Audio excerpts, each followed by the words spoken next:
সবাইকে, কেমন আছো সবাই? আশা করছি ভালো আছো। আমিও খুব ভালো আছি। সবার ফার্স্টে বলি গুড মর্নিং। আর আজকে সকালটা খুব তাড়াতাড়ি আমার শুরু হয়েছে, কারণ আজকে সকালে ও তাড়াতাড়ি অফিস যাওয়ার ছিল, তার জন্য সকাল সকাল উঠে আমাকে রান্না করতে হয়েছিল। তো রান্না ঠান্না করে আমি আবার শুয়ে পড়েছিলাম। তো দেখো, আমাদের এখানে বৃষ্টি, মানে কলকাতার এদিকে বৃষ্টি খুব, সেই কারণে জামা কাপড় ভালো করে শুকাচ্ছে না, এই জন্য ঘরের মধ্যে জামা কাপড় দিয়েছি। দেখো, তো বাইরে দিলেই বৃষ্টি পড়ছে বারবার, ওই জন্য শুকানো যাচ্ছে না। তো বুঝতেই পারছো বর্ষাকালে কেমন ওয়েদার। তো বর্ষাকালে তো জামা কাপড় ঠিক করে শুকায় না, ওই যেটুকুনি হাওয়া হয় সেইটুকুনিতেই। তো তোমাদের দেখাচ্ছি, দেখো এখনও বৃষ্টি হয়নি, তো ওয়েদারটা তোমাদের দেখাচ্ছি। দেখো দেখো আজকে অতটা বৃষ্টি হয়নি বা মেঘও করেনি, হালকা হালকা রোদ্র উঠেছে।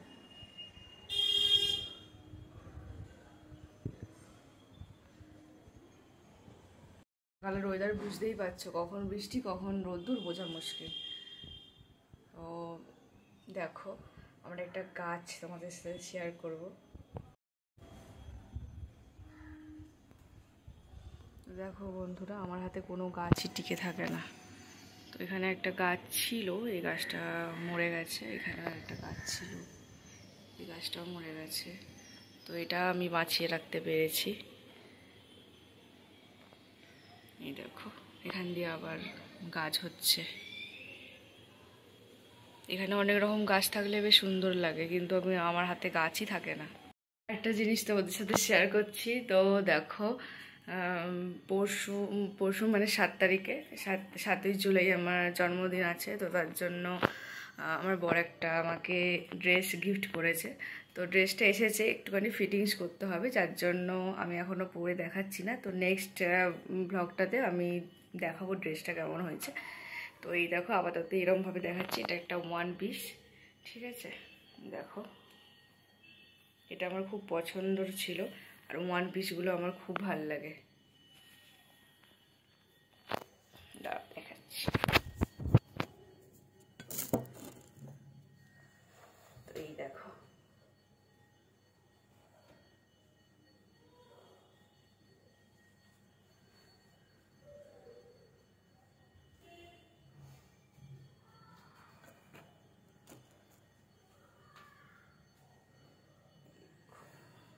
গ্লাস হাতা ওয়ান পিসটা। পরবো যখন, তখন তোমাদেরকে দেখাবো। তো এখন একটু ফিটিংস করতে হবে। তো চলো, টাটা, আবার দেখা হবে নেক্সট ব্লগে। হ্যালো বন্ধুরা, তো দেখো আমি তোমাদেরকে দেখালাম যে ওই জামাটার কথা, ওইটা তো ওই জামাটা হচ্ছে আমার কালেকশন। তো তোমরা তো অনেকেই জানো যে আমার জামা কাপড়ের বিজনেস আছে। তো তোমরা যদি কেউ পারচেস করতে চাও আমার থেকে, তো অবশ্যই আমাকে জানিও। আর ওটার অনেকগুলো কালার, অনেক প্রিন্ট পেয়ে যাবে। আর ওটা হচ্ছে কটনের, পিওর কটনের, ঠিক আছে? তো কটন যেহেতু পরে আরাম, তো কটনটা যেমন গ্লজি হয় না খুব একটা, কিন্তু তোমার ওই যে ক্রেপ কাপড় বলো, তারপরে জর্জেট, তারপরে জর্জেটের কাপড়, এই সব কাপড়গুলো তোমার গ্লজি হয়, কিন্তু কটনটা গ্লজি হয় না। যেমন পরে আরাম, খুবই আরাম পরে, যার জন্য আমি কটনটা বেশি পছন্দ করি। তো আমার বেশিরভাগ কালেকশানই হচ্ছে কটনের।